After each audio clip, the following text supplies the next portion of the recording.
स्वागत है आपका बी न्यूज नेशन में। मैं हूं आबिद हुसैन शेख। नदी में फंसे लोगों की रक्षा। बीजापुर जिले में पिछले 3 दिनों से हो रही लगातार बारिश से जिले भर में बाढ़ के हालात पैदा हो गए हैं। ऐसे ही एक नज़ारा देखने को मिला मुद्देबिहार तालुका डोन नदी में। महाराष्ट्र मूल निवासी परिवार नदी के बीचों बीच फंस गया था। इस घटना को देखते हुए जिला उप विभाग अधिकारियों के नेतृत्व वाली टीम और फायर ब्रिगेड की मदद से इस परिवार की रक्षा की गई। इस कार्य को अंजाम देने में फायर ब्रिगेड सिब्बंदी संतोष लमानी ने अपनी जान की परवाह न करते हुए पानी में तैरकर रस्सी के सहारे इस परिवार को बचाकर अपना योगदान दिया है।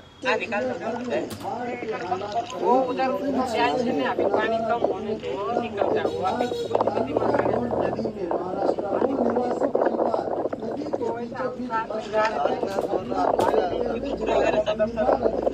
देख के आया जगह कैसा है। वो तो जगह अच्छा है। ऊपर देखने में वो रात में पानी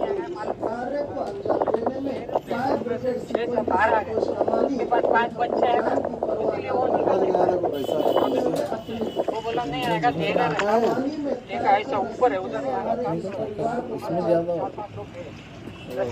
और खबरों के लिए देखते रहिए बी न्यूज नेशन।